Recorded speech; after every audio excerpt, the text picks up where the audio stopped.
Después de 45 años de lealtad, mis hijos me trataron como si fuera basura. En el mismo momento en que mi esposa murió, me plantaron un sobre desgastado en la cara y rugieron: «Solo eras ayuda no pagada. Lárgate y no vuelvas jamás». Fui traicionado, expulsado de mi propia casa con amargura. Dentro de aquel sobre no había dinero, solo una vieja llave oxidada.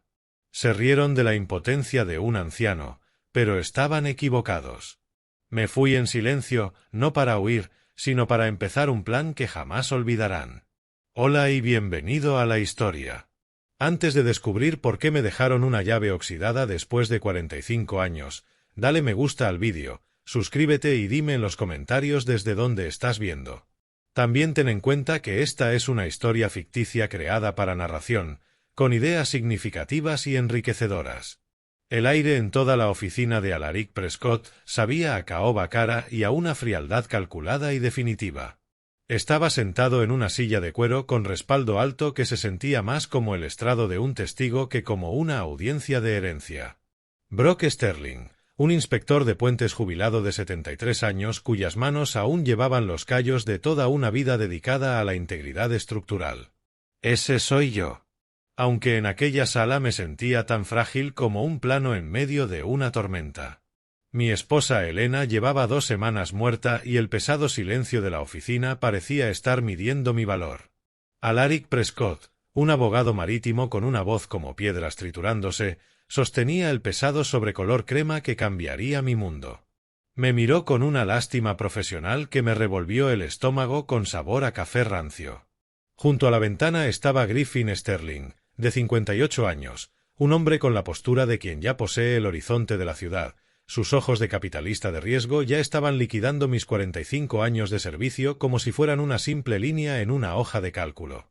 A su lado estaba Leona Sterling, de 56 años, afilada dentro de su traje de diseñador, golpeando con una uña perfectamente manicura la mesa de caoba, sus ojos tan fríos como los trajes de lujo que administraba. Max Sterling, de 54, no podía evitar que su pierna rebotara con la energía nerviosa de un gestor de fondos en una operación perdedora, haciéndolo parecer tan inestable como los mercados en los que apostaba. Finalmente estaba Sloan Sterling, la menor con 52 años, comprobando su reflejo en la pantalla de su teléfono con indiferencia ensayada, con la mente claramente puesta en su próximo proyecto de resort y no en el hombre al que estaba a punto de dejar sin hogar. Alaric se aclaró la garganta, el sonido rítmico como el clic de los ventiladores del techo sobre nosotros. Comenzó a leer la distribución principal de la herencia de Elena de $18 millones. Mi corazón golpeaba contra mis costillas mientras enumeraba las propiedades, las acciones y los activos líquidos, todo siendo repartido y entregado a las 4 personas que me habían tratado como a un fantasma durante décadas. Entonces llegó el giro que se sintió como el colapso de un puente. Alaric leyó la sección referente a mi situación. El testamento de Elena clasificaba oficialmente nuestro matrimonio de 45 años como servicio doméstico. ¿Alguna vez has sentido que el suelo se vuelve líquido bajo tus pies mientras una sala llena de personas observa cómo te ahogas? Yo era descrito como personal doméstico que había sido adecuadamente compensado durante su periodo de servicio. La ley estaba siendo usada como un bisturí para extirparme de su historia. Griffin soltó una risa afilada y quebrada que resonó contra los paneles de madera, sus carillas blancas brillando bajo la luz. Me miró y dijo que 45 años era mucho tiempo para ser mayordomo gratis. Alaric no levantó la vista mientras deslizaba un sobre marrón desgastado sobre la brillante mesa de caoba. Dijo que esa era toda mi herencia. Compensación adecuada. 2 palabras. 45 años. Desaparecidos. El insulto era un peso físico. Griffin me dijo que me apurara porque tenían un vuelo a Las Vegas que no podían perder. Sloan se levantó y dejó intencionadamente una tarjeta de un refugio barato para ancianos sobre la mesa, empujándola hacia mí con una sonrisa burlona. Griffin se inclinó y susurró que había sido el quien presionó a los abuelos décadas atrás para cambiar las estructuras del fideicomiso y asegurarse de que yo jamás viera ni un centavo. Se levantaron como uno solo, un muro unificado de codicia, y salieron de la oficina para celebrar su victoria. Cuando Griffin cerró la puerta de un portazo, sentí el sobre en mi mano. Pesaba más que el papel, contenía algo que tintineaba como el fantasma de un pequeño metal. Apreté el volante de mi camioneta de 20 años hasta que mis nudillos se volvieron tan blancos como la niebla de Seattle, el sobre marrón en el asiento del pasajero como una bomba de tiempo. El pesado silencio clínico de la oficina del abogado seguía resonando en mis oídos, puntuado por la risa aguda y quebrada de mis hijastros. Conduje por las calles sinuosas de Madison Park con un entumecimiento que se sentía como una segunda piel, hasta entrar finalmente en la entrada de la mansión que había llamado hogar durante casi medio siglo. La estructura se alzaba sobre mí como un monumento de piedra y vidrio que ahora se sentía completamente ajeno. Entré por la pesada puerta principal, mis pasos resonando en el vestíbulo de mármol con un sonido hueco y solitario. Me retiré a mi pequeña biblioteca, un santuario de polvo y cera para el suelo, donde las sombras se sentían más acogedoras que las habitaciones brillantes que Griffin y sus hermanos ya estaban redecorando mentalmente. Con manos que se negaban a permanecer firmes, rasgué el sobre marrón desgastado. Esperaba un cheque miserable, un insulto final de unos pocos miles para empujarme hacia una jubilación miserable, pero en su lugar cayó una pesada llave de latón ennegrecida. Golpeó el escritorio de caoba con un golpe sordo, atada a una pequeña etiqueta desgastada con un trozo de cuerda deshilachada.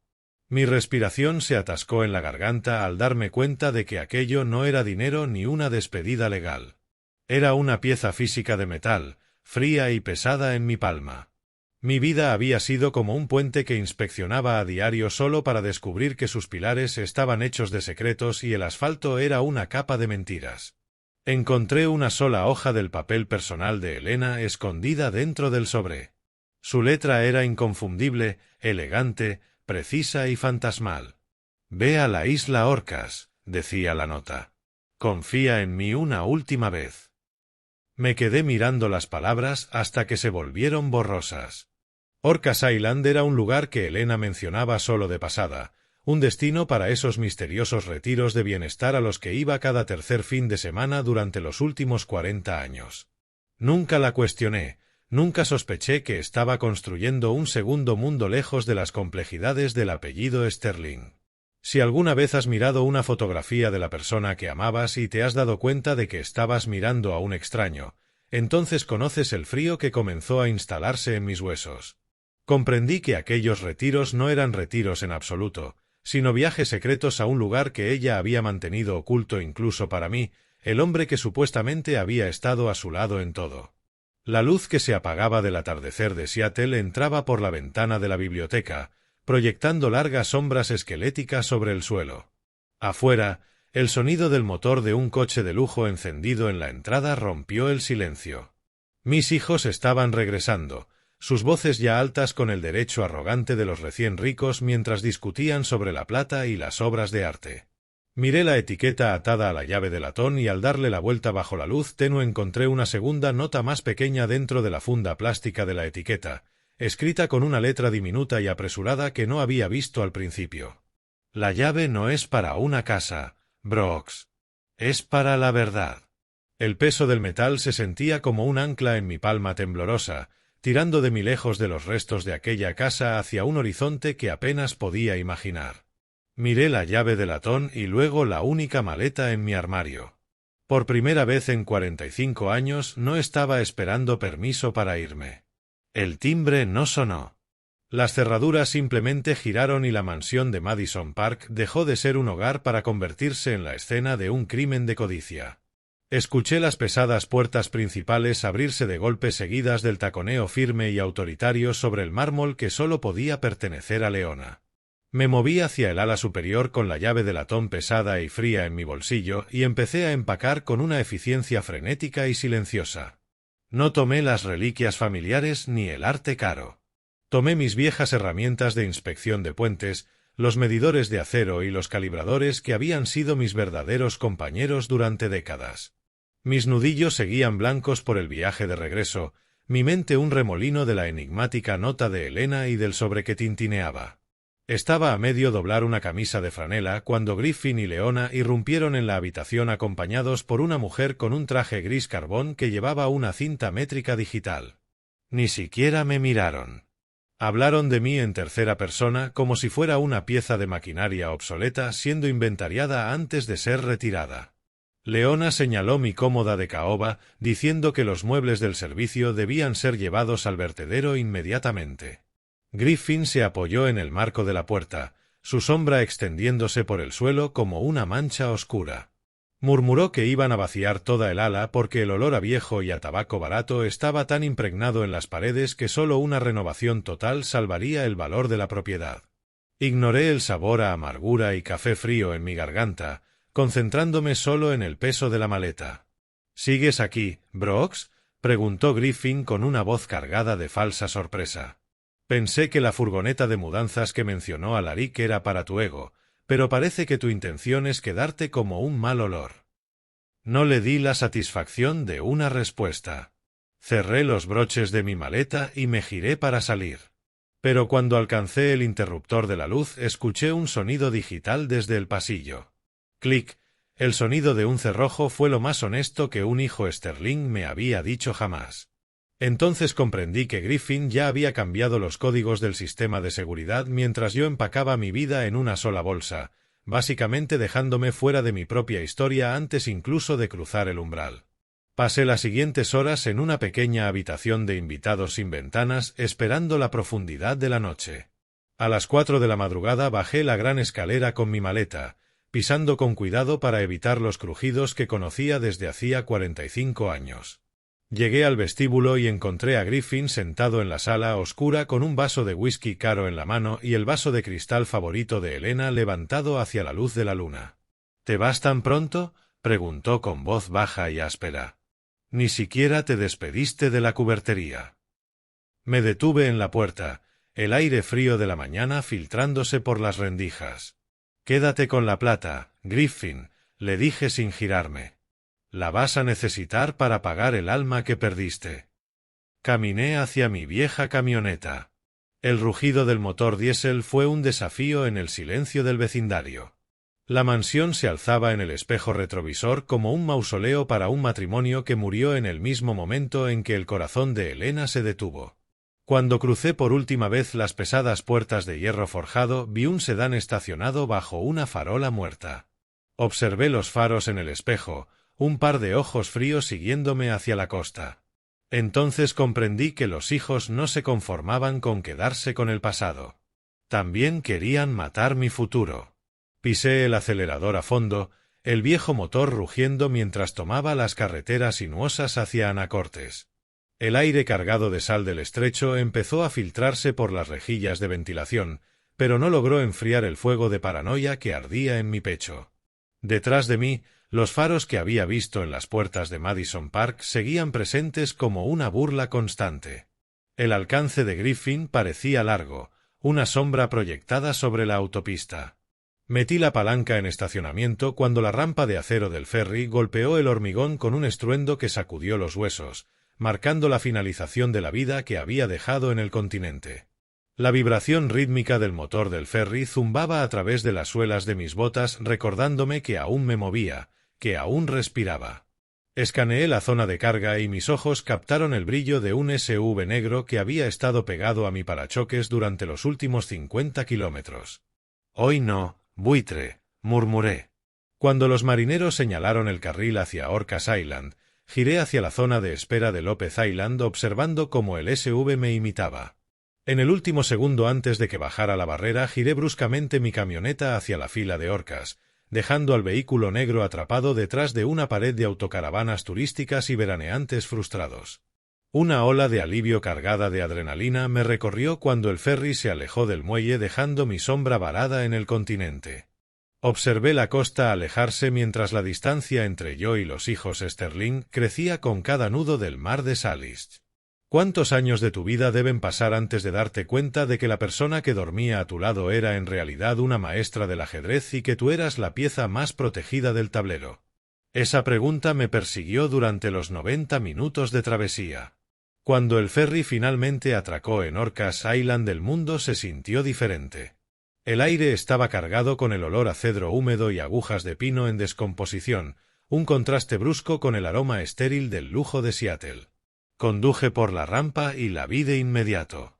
Saskia Thorne, de 70 años, estaba en la terminal de Orcas Island con un cartel que llevaba mi nombre y una expresión de profundo alivio, su cabello plateado trenzado con firmeza como una cuerda náutica. No esperó a que hablara. «Llegas tarde, Brooks», dijo con una voz ronca pero firme. «Elena dijo que serías puntual». La miré con la llave de latón pesada en el bolsillo. «¿Te dijo que vendría hace 40 años?» pregunté. Saskia me lanzó una mirada cómplice mientras me guiaba hacia un jeep robusto cubierto de barro.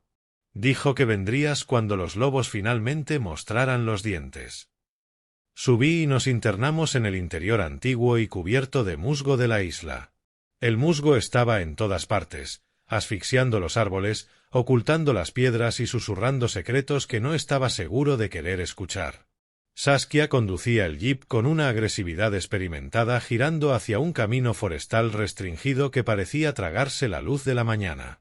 Mientras rebotábamos sobre el terreno irregular soltó una bomba que destrozó mi frágil sensación de triunfo. «Ese SUV que evitaste en el muelle no trabajaba para Griffin», dijo con calma. «Era un equipo de protección que Elena había contratado para mantenerte a salvo desde el momento en que dio su último aliento». Comprendí entonces que, en mi miedo, había logrado escapar de la única protección que me quedaba. El jeep chirrió hasta detenerse frente a unas puertas de hierro tan oxidadas que parecían sangrar sobre el suelo verde del bosque. Extendí la mano hacia la manija mientras observaba el escudo forjado en el metal. Toqué el hierro con la mitad esperando que quemara mi piel por invadir un secreto que Elena había muerto protegiendo. El metal estaba helado, llorando óxido sobre mis dedos callosos. Saskia no dudó. Tomó la llave de latón que yo había estado apretando como un talismán y la introdujo en la cerradura. A pesar del aspecto abandonado del exterior, el pesado clic de las bisagras del portón fue suave. Estaban bien engrasadas, mantenidas con una precisión que se burlaba del óxido del metal. Condujimos por un camino de grava de aproximadamente 1 kilómetro mientras los enormes abetos Douglas se arqueaban sobre nosotros formando un techo que bloqueaba el cielo. Cuando finalmente salimos a un claro, la vista casi me dejó sin aliento. Era una granja de piedra del siglo XIX, una fortaleza robusta y hermosa situada al borde de un acantilado irregular. Debajo de nosotros el gris del Pacífico rugía enviando una fina niebla salada al aire. Aquello no era una cabaña en ruinas como Griffin y Leona habían despreciado en Seattle. Aquello era un legado. «No es una ruina», susurré con la voz atrapada en la garganta. «Es una fortaleza». Saskia me miró con una suavidad que no esperaba. Ella lo llamaba un santuario, Brooks. Un lugar donde el mundo no podía alcanzarte. Entrar en aquella casa fue como entrar en las cámaras de un corazón que había estado latiendo por mí en silencio durante medio siglo. El interior no olía a museo ni a tumba. Olía a cera de muebles con aroma a lavanda y al limpio y penetrante olor de la sal marina. Caminé hacia la sala principal de concepto abierto y me detuve en seco. Mi corazón ya frágil pareció saltarse un latido. Las paredes no estaban decoradas con el arte abstracto que Elena prefería en Seattle. En su lugar estaban cubiertas con cientos de fotografías enmarcadas y espontáneas. Todas eran de mí. Me vi en los años 80 con casco inspeccionando la parte inferior de un puente colgante. Había una foto mía dormido en mi sillón favorito con un libro abierto sobre el pecho. Toqué el vidrio frío de un marco de 1988 donde aparecía riendo por un chiste que ya no recordaba. Mientras estaba allí, Saskia me entregó una carpeta de cuero. Mis ojos se nublaron al leer la escritura de propiedad. La finca estaba a mi nombre desde 1978. Había sido el propietario legal de una propiedad multimillonaria durante 35 años sin saberlo jamás. ¿Cómo reconciliar a la mujer que te llamó sirviente en su testamento con la mujer que construyó una catedral de piedra para tu existencia? Me sentí visto de una forma casi violenta. Saskia estaba junto a la ventana observando las olas. Cada vez que dejaba Seattle venía aquí para crear todo esto, dijo en voz baja. Tú eras su única obra maestra. Me acerqué a la chimenea donde una gran fotografía estaba en el centro de la repisa. No era solo mía. Era una foto espontánea de Elena y de mí juntos en 1986, el mismo año en que supuestamente comenzó su descenso hacia la crueldad. Estábamos sonriendo, inclinados el uno hacia el otro con una intimidad que se sentía como un golpe en las costillas. Mis ojos se fijaron en una fotografía que nunca había visto, una imagen mía de hace solo 3 meses tomada a través de una ventana que yo creía cerrada. Alguien me había estado observando incluso cuando estaba solo. La comprensión de que yo había sido la sombra de Elena durante 45 años mientras ella era mi arquitecta hizo que el aire del salón se sintiera pesado con el fantasma de su presencia. Me quedé frente a esa fotografía reciente, la tomada a través de la ventana del estudio hace apenas unos meses, sintiendo un escalofrío que no tenía nada que ver con la niebla de la isla. Saskia metió la mano en su bolsillo y sacó una segunda llave, esta pulida como un espejo y sorprendentemente fría al tacto. «Esta es la última pieza, Brooks», dijo con voz solemne. «El resto es entre tú y las cartas». Tomé la llave plateada sintiendo su peso metálico. «¿Hablaba alguna vez de mí cuando estaba aquí?», pregunté casi en un susurro. Saskia ni siquiera parpadeó. «Todos los días. Normalmente mientras escribía». Me aparté del museo de mi propia vida y caminé hacia la escalera. Cada peldaño de madera crujía de forma familiar mientras ascendía hacia el piso superior, dejando atrás el museo de mi vida física para dirigirme al centro nervioso de la mente secreta de Elena. Me detuve frente a la pesada puerta de roble del estudio con la llave plateada lista en la cerradura. Sentía que girar aquel mecanismo finalizaría la muerte del hombre que creía ser y quizás daría nacimiento a un extraño. Mis ojos se desviaron hacia las fechas. Los registros de esa habitación no abarcaban todo nuestro matrimonio. Comenzaban en julio de 1986. Ese fue exactamente el mes en que me ascendieron a inspector senior de puentes. Siempre lo celebré como un logro profesional sin sospechar que quizá había sido el detonante de una maniobra defensiva que duraría décadas. Silencio. No del tipo vacío, sino el silencio pesado y vibrante de una biblioteca donde cada libro trata sobre ti. Abrí la puerta. 3 paredes estaban cubiertas con archivadores idénticos meticulosamente etiquetados y sobresellados, un archivo monolítico de una vida vivida en paralelo a la mía. Estaban organizados con la precisión clínica de una ejecutiva de biotecnología desde aquel verano de 1986 hasta marzo de 2021. Exactamente 420 cartas, una por cada mes que ella pasó siendo fría, distante y aparentemente indiferente a mi existencia. Si una mujer pasa 35 años escribiendo a un marido que cree que ella lo odia, ¿es una santa o una estratega? En el centro del escritorio de caoba había un único sobregrueso color crema. La elegante caligrafía de Elena decía: «Lee esto primero». El olor a papel antiguo y un leve rastro de ozono de un servidor de seguridad cercano llenaron mis pulmones. Mis manos temblaban al levantarlo. La resistencia táctil del papel grueso se sentía como una barrera física entre su mundo y el mío. Rompí el sello de cera roja que crujió bajo mi pulgar. Cuando el papel cedió apareció un aroma que no había olido en décadas, el perfume original de boda de Elena, un tenue fantasma floral que emergía de las páginas como una oración enterrada. Dentro no había solo una confesión. Mis dedos tocaron el plástico duro de una tarjeta micro SD y un pergamino doblado que mostraba un mapa detallado de los sensores de seguridad ocultos de la finca. No me había dejado solo un diario. Me había dejado un centro de control. Desplegué la hoja, el sonido del papel resonando en la habitación silenciosa. Mi corazón golpeaba contra mis costillas al mismo ritmo que el reloj sobre la repisa. La primera línea de la carta no pedía perdón. Ofrecía una disculpa por mi supervivencia. La primera línea de la carta no pedía mi perdón. Ofrecía una disculpa fría y clínica por el hecho de que yo siguiera respirando. Estaba sentado en el estudio silencioso mientras el aroma del viejo perfume mezclado con el olor del papel y el ozono llenaba el aire. Mis manos temblaban al pasar la primera página de la confesión de Elena.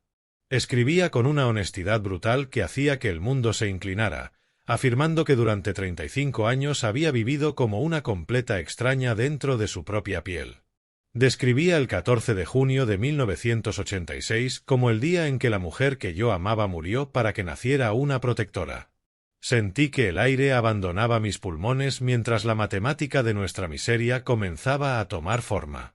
No era una tragedia de amor perdido, sino un presupuesto de defensa calculado para proteger mi vida. Elena revelaba que el plan para deshacerse de mí no había sido un capricho repentino de la codicia de los hijos, sino un esquema activamente diseñado y alentado por sus propios padres. Me veían como un inspector de puentes de clase baja que no tenía lugar en su imperio biotecnológico, y fueron ellos quienes susurraron las palabras envenenadas en el oído de Griffin. Cuando llegué a la tercera página, el sabor a cobre era espeso en el fondo de mi garganta, una manifestación física del estrés de descubrir que mi vida había sido un objetivo marcado. ¿Alguna vez has descubierto que la persona que creías tu verdugo era en realidad la única que sostenía la espada lejos de tu garganta? La carta me transportó a una noche lluviosa de 1986 en nuestra casa de Madison Park. Elena describía estar de pie en el pasillo con el olor de la lluvia y la lana mojada pegado a su abrigo después de una reunión tardía. Estaba frente a la habitación de Griffin con la intención de darle simplemente las buenas noches cuando escuchó risas crueles y amortiguadas detrás de la puerta cerrada. Sus hijos y sus propios padres estaban hablando de mí como si fuera ganado. Estaban planeando manipularme psicológicamente para hacerme parecer demente y enviarme a Shady Pines. Shady Pines, no un hogar de retiro, una jaula. Mi jaula. Hablaban del lugar como un almacén de bajo nivel donde yo me pudriría en una habitación estéril mientras ellos burlaban nuestro acuerdo prenupcial y liquidaban los $15 millones en acciones de Elena. La voz de Griffin, más joven pero ya con aquel filo depredador, decía que yo sería feliz siempre que tuviera una ventana y 3 comidas al día. Elena describía la vibración fría de la barandilla del pasillo mientras la agarraba, sus nudillos blancos por una furia que aún no podía mostrar. El giro era aún más oscuro que una simple escucha accidental. Reveló que no solo los había escuchado. Había estado grabando en secreto la habitación con un dispositivo oculto destinado a atrapar una filtración empresarial distinta, solo para descubrir que la verdadera filtración era la humanidad de su propia familia. Se quedó allí congelada en aquel pasillo oscuro escuchando a sus propios padres animar a sus hijos a cometer un asesinato social contra el hombre que amaba. Casi podía oír aquella risa resonando a través de las décadas hasta este estudio silencioso de la isla. La letra de Elena se volvió irregular mientras describía aquel momento decisivo, la tinta corrida donde sus lágrimas habían caído sobre la página 35 años atrás. Comprendió que para salvar mi vida tendría que matar nuestro matrimonio. Tenía que convertirse en un monstruo para mantener a los verdaderos monstruos a raya, comenzando una actuación de crueldad que duraría hasta su último aliento. La carta pasó del pasado al plan, detallando el nacimiento de la mujer a la que pasé 35 años temiendo. Para salvar al hombre que amaba, decía el papel con la letra firme de Elena, tenía que asegurarme de que el mundo creyera que no lo amaba en absoluto. Me quedé sentado en el silencio absoluto del estudio, sintiendo bajo mis dedos la textura áspera del papel grueso. Elena explicaba que el lenguaje de sirviente en el testamento no era el insulto final que yo había sentido en la oficina de Alaric. Era una maniobra legal quirúrgica. Al clasificarme como personal doméstico, se había asegurado de que los hijos nunca pudieran alegar que yo había ejercido una influencia indebida como esposo para manipular su herencia. Era un escudo, no un desprecio. Detalló cómo comenzó el desmantelamiento sistemático de nuestra relación pública a partir de julio de 1986. Dejó de incluirme en las galas corporativas, ordenó al personal de la casa que me tratara como a un invitado en lugar de como al dueño, y empezó a interpretar el papel de la matriarca fría. Escribió que si los hijos pensaban que yo era su pareja, me destruirían para llegar hasta ella. Te convertí en un fantasma para que dejaran de intentar convertirte en un cadáver, confesó. Me quedé mirando la fila de archivadores idénticos en la pared, mientras la luz que se apagaba se reflejaba en sus lomos. Cada vez que se perdía un cumpleaños o me obligaba a comer en la cocina, yo sentía que una parte de mi alma se marchitaba. Pero la carta afirmaba que cada palabra cruel dicha delante de Griffin o Leona había sido una mentira calculada. Cada mirada fría era una oración por mi seguridad. Más tarde, ese mismo mes, ella venía aquí, a Orcas Island, durante aquellos retiros de bienestar que yo nunca cuestioné, para escribirme una carta de disculpa que jamás estuvo destinada a que yo la viera hasta que estuviera a salvo. Podrías vivir con una persona durante 40 años sintiendo su frialdad cada día, si supieras que esa frialdad era lo único que impedía que el sol te quemara vivo. Disculpa, tras disculpa, organizadas por año, como un libro de cuentas de un corazón roto. Entonces comprendí que, mientras yo lloraba la muerte de nuestro matrimonio, ella estaba en esa misma habitación llorando por la mujer en la que había tenido que convertirse. Escribió que odiaba esa versión fría de sí misma más de lo que yo podría haberla odiado nunca. Ella había sido mi arquitecta mientras yo apenas había sido su sombra. El olor del viejo escritorio de caoba parecía mantenerme en pie mientras pasaba a otra página. Elena reveló una última capa en aquellos cimientos de secretos. En secreto me había puesto esta propiedad de Orcas a mi nombre en 1978, como regalo de boda. Era anterior por años a las reclamaciones de herencia de los hijos y a los estatutos de los fideicomisos familiares, lo que hacía que aquel santuario fuera legalmente intocable y enteramente mío. La propiedad no formaba parte de su herencia. Era una isla que yo había poseído en completa ignorancia mientras vivía como un fantasma en Madison Park. Escuché el suave roce del papel en el silencio, un sonido como el de un aliento contenido durante mucho tiempo que por fin se libera. Los archivadores de las paredes no eran solo registros. Eran los ladrillos de una fortaleza que ella había pasado su vida construyendo para mí. Cada año, cada mes, cada día de su supuesto odio había sido un pago dentro de un fondo de protección. Miré los lomos de los archivadores y comprendí que durante 35 años, mientras yo creía que estaba perdiendo a mi esposa, ella en realidad me estaba construyendo un reino. Había entregado su propia paz para asegurarse de que algún día yo tuviera la mía. Pasé a la siguiente parte de la carta, donde la tinta cambiaba de la tristeza de una esposa a la precisión matemática y fría de una directora ejecutiva. Las líneas eran tensas y eficientes, trazando una arquitectura financiera cuya existencia yo jamás había sospechado bajo nuestros pies. Elena reveló la existencia de una fortaleza invisible, un fondo fiduciario de $1.200.000 gestionado por una discreta firma externa aquí mismo, en Orcas Island. No era un regalo improvisado del lecho de muerte. Había estado desviando a esa cuenta sus bonificaciones personales desde 1978, mucho antes de que los hijos alcanzaran la mayoría de edad. El fondo estaba diseñado para cubrir automáticamente cada impuesto de la propiedad, cada factura de suministros y además proporcionar una asignación mensual durante los próximos 50 años. Creen que se lo han llevado todo, pero solo se llevaron el señuelo, escribió. Entonces comprendí que, mientras Griffin y los demás se peleaban por la herencia de $18 millones, en realidad estaban heredando una trampa envenenada. La mayor parte de su herencia estaba compuesta por propiedades sobreapalancadas y fideicomisos corporativos ligados a deudas con altos intereses que Elena había dejado intencionadamente sin pagar. Ellos tenían el apellido Sterling, pero yo era el único Sterling que realmente era libre. ¿Recuerdas el momento en que dejaste de ser un padre y empezaste a ser una amenaza? Yo sí. Fue el día en que Elena heredó sus primeros 10 millones.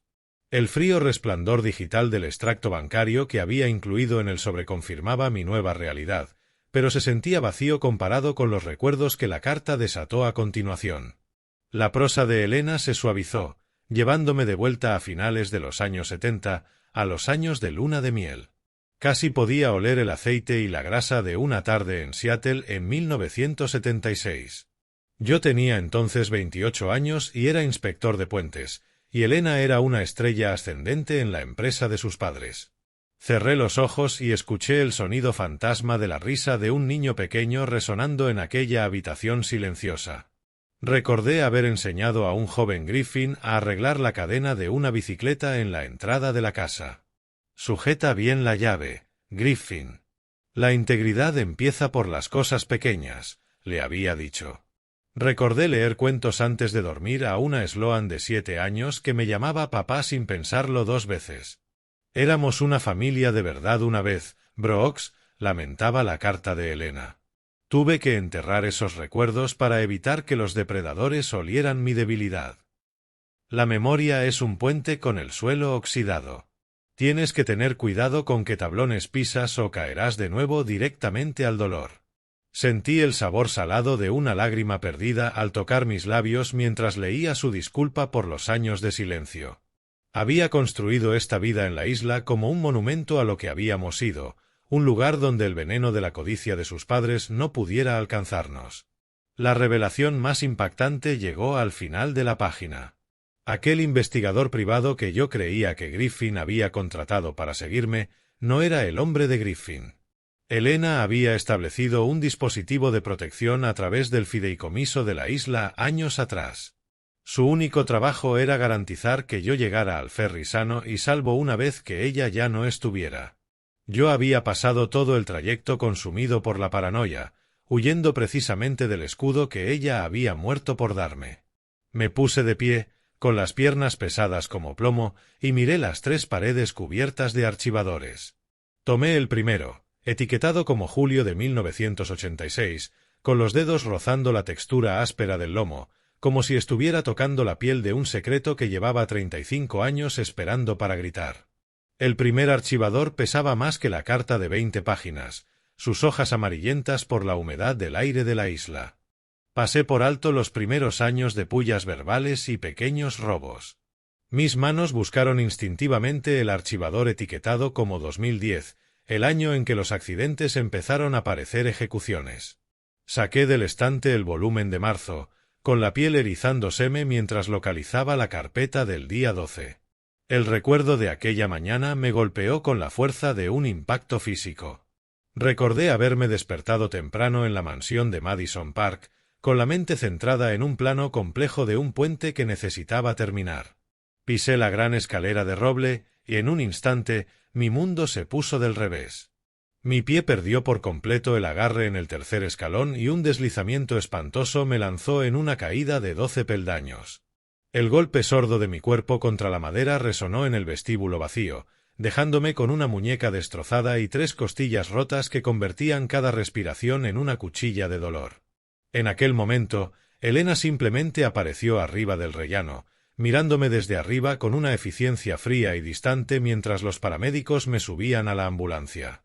«Te estás haciendo viejo, Brooks», había dicho con una voz plana e indiferente. «La torpeza es un lujo que no podemos permitirnos en esta casa». Recuerdo haberle susurrado que no había tropezado, que me había deslizado, pero ella ya se había dado la vuelta. Sin embargo, el descubrimiento en el estudio del santuario sugería una arquitectura mucho más oscura. Encontré una tarjeta SD pegada en el interior de la carpeta de marzo y la introduje en el portátil con el clic frío y clínico de las teclas.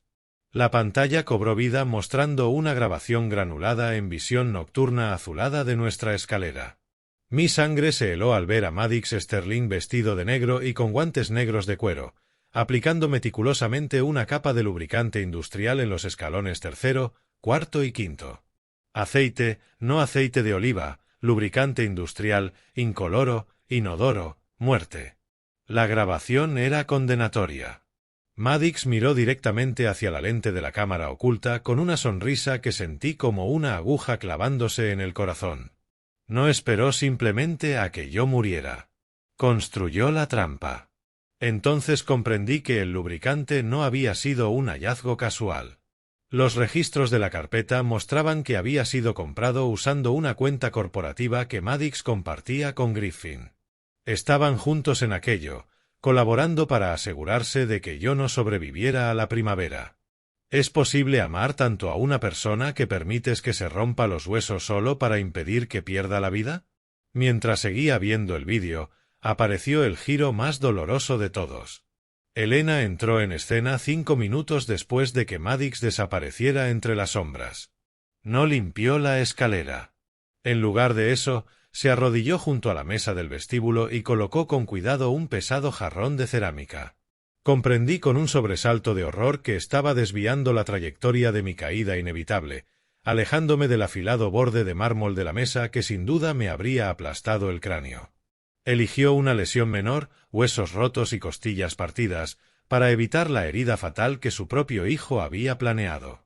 Pausé el vídeo en su rostro mientras miraba los escalones lubricados, con una expresión que yo había confundido con indiferencia durante 8 largos años y que en realidad era una máscara de agonía. Me sentí físicamente enfermo. El agudo olor metálico del lubricante parecía elevarse desde aquel recuerdo digital para ahogarme en el presente. Mis hijos querían verme muerto y mi esposa se había quedado mirando cómo me rompía, creyendo que era la única forma de mantenerme con vida. La siguiente carpeta era más gruesa y su etiqueta estaba escrita con tinta roja que parecía una advertencia. Saqué una fotografía granulada y de alto contraste de la carpeta de agosto de 2011. Mostraba una línea de freno cortada de forma irregular, algo que se parecía menos a una avería mecánica que a un ataque quirúrgico. El penetrante olor metálico del aceite en la foto pareció activar un recuerdo fantasma de goma quemada y asfalto caliente. Fui transportado a aquella tarde aterradora en Seattle. Recordé el instante exacto en que el pedal de freno de mi vieja camioneta se fue hasta el fondo sin oponer ninguna resistencia. El pánico fue un pinchazo helado en mi pecho mientras giraba bruscamente para no chocar contra un autobús escolar. El chirrido de los neumáticos contra el asfalto, antes del impacto brutal contra una barrera de hormigón, me lanzó hacia adelante. En aquel momento solo estaba aturdido y confundido, pero la llegada de Elena fue el verdadero golpe. No vino con un abrazo ni con una palabra de consuelo. Llegó con un abogado y una valoración fría y clínica para la policía. Les dijo que yo estaba desorientándome al anochecer, que ya no se podía confiar en mí al volante. Los frenos simplemente dejaron de funcionar, Elena, le había suplicado yo, todavía con las manos temblando por el accidente. Ella me miró como si atravesara mi cuerpo. No, Brooks. Lo que ha dejado de funcionar es tu tiempo de reacción. Vendemos la camioneta mañana. El dolor de aquella impotencia me había quemado durante 7 años, un resentimiento que había cargado como un peso de plomo. Griffin había estado sentado a la mesa aquella noche con una sonrisa engreída y cómplice, asintiendo mientras Elena me arrebataba mi independencia. Pero sentado en el estudio del santuario, la verdad revelaba un diseño mucho más depredador. Descubrí que Griffin había saboteado la camioneta precisamente el día en que yo tenía previsto llevar a mi nieta pequeña, Maya, al parque. Esa revelación me hizo sudar frío por el cuello. Mi propio hijo estaba dispuesto a sacrificar a su sobrina solo para asegurarse de que mi accidente pareciera el error de un anciano. Trituraron la camioneta, mi orgullo, todo para ocultar un simple alicate cortacables. Miré una factura que Elena había escondido, de un mecánico privado al que había contratado para inspeccionar el vehículo antes de que las aseguradoras pudieran tocarlo. El informe era tajante. Los conductos habían sido cortados con alicates industriales. Un segundo informe contenía un recibo por la tasa de desguace. Elena había pagado el triple para que aplastaran mi querida camioneta de inmediato, asegurándose de que no quedara ninguna prueba que pudiera alertar a Griffin de que su intento había sido descubierto. ¿Alguna vez has odiado a alguien por protegerte, solo para darte cuenta de que tu resentimiento era precisamente lo que te impedía ver al monstruo en la habitación? Casi podía oír en mi imaginación el gemido rítmico de la prensa de coches. Mi rabia por su control había sido la misma capa bajo la que ella evitó que yo comprendiera que era un objetivo dentro de mi propia casa. Comprendí que vender la camioneta no había sido un acto de dominio. Había sido un acto desesperado de preservación. Al final del montón había una última nota privada de Elena para sí misma. No se había quedado con el dinero de la venta. Había movido hasta el último centavo al fondo de seguridad de Orcas. Había convertido el arma homicida de Griffin en los cimientos mismos de mi protección en esta isla. Pasé la página y encontré una copia de un pagaré por $450,000, con mi firma al pie, una firma que yo sabía con absoluta certeza que jamás había escrito. La tinta del pagaré parecía reciente incluso 7 años después, una mancha azul negruzca sobre mi reputación. La tinta azul de mi firma falsificada gritaba desde la página, una imitación perfecta de un hombre que no tenía la menor idea de que estaba siendo ejecutado legalmente en su propio comedor. Me senté en el estudio del santuario con un dolor de cabeza fantasma latiendo detrás de las sienes, mientras el recuerdo de mayo de 2012 salía a la superficie arañando. Era una cena familiar de martes, con el aire cargado del olor a cordero asado y vino tinto caro. Leona Sterling se había recostado en su silla, sacando casualmente el tema de una deuda privada que, según ella, yo tenía con ella por una inversión inmobiliaria fallida. Recuerdo la confusión brutal que me invadió. Ni siquiera había oído hablar nunca de la empresa que mencionó. Tartamudeé una negación, pero Leona estaba preparada. Sacó aquel mismo pagaré delante de todos y lo fue pasando como si fuera un trofeo mientras los nietos miraban en silencio, con los ojos muy abiertos. Sentí una vergüenza ardiente que me hizo zumbar los oídos. Elena no me defendió aquella noche. Me reprendió delante de los niños, suspirando por mi memoria fallida y mi incompetencia financiera. Aquella cena fue el momento en que de verdad empecé a dudar de la integridad estructural de mi propia mente. Ceniza. El pagaré era sobre todo ceniza. Una mentira a medio quemar que Elena conservó como trofeo de mi supervivencia. Encontré la verdadera carpeta de mayo de 2012 escondida detrás de un falso panel del archivador. Dentro estaba el pagaré original falsificado, con los bordes chamuscados por un fuego al que nunca se le permitió terminar el trabajo. Junto a él había un informe seco y clínico de un perito caligráfico que Elena había encargado en absoluto secreto. El experto confirmaba sin ninguna duda la falsificación. La carta mensual de Elena, escrita con su letra temblorosa y emocional, explicaba la matemática brutal de aquel mes. Tenía que manipularme delante de los hijos. Tenía que hacerles creer que su trampa de la deuda estaba funcionando. Porque si hubiera destapado la falsificación, habrían pasado a un método más violento. ¿Qué es más duro de soportar, una esposa que te odia o una esposa que tiene que fingir que te odia para evitar que acabes en un juzgado o en un ataúd? La carta revelaba que, en secreto, ella había neutralizado la deuda pagando a Leona con un regalo privado que llevaba una cláusula letal de confidencialidad. Pero había una capa aún más profunda en aquella contrafalsificación. Elena no solo pagó el dinero. Obligó a Leona a firmar una confesión completa por escrito de la falsificación como condición para recibir los fondos. Sostuve aquella confesión entre mis manos, sintiendo el peso del control que Elena había acumulado mientras yo estaba demasiado ocupado temiendo a mi propia sombra. Comprendí que aquella manipulación también era la preparación para una futura batalla legal. Elena quería una casa llena de testigos de su propia crueldad pública para que los hijos jamás pudieran afirmar que ella y yo éramos cómplices ocultando bienes. Estaba construyendo una defensa judicial perfectamente preparada de su propio papel de villana. Les pagó con sangre para que no pidieran la mía, sacrificando mi dignidad para comprar mi seguridad. Sentí una oleada de angustia por la mujer que tuvo que sentarse frente a mí en la cena, viéndome desmoronarme mientras guardaba en su escritorio cerrado la prueba de mi inocencia. Pasé al archivador de 2013 y vi una pequeña bolsa de plástico grapada a la primera página. Contenía 2 pastillas blancas idénticas que supe de inmediato que nunca estuvieron destinadas a curarme. La bolsita crujió bajo mi pulgar, el sonido de una sentencia de muerte farmacéutica resonando en el pequeño estudio como el cascabel de una serpiente. Me quedé mirando las 2 pastillas blancas idénticas en su interior, sintiendo como una humedad fría se extendía por mi cuello.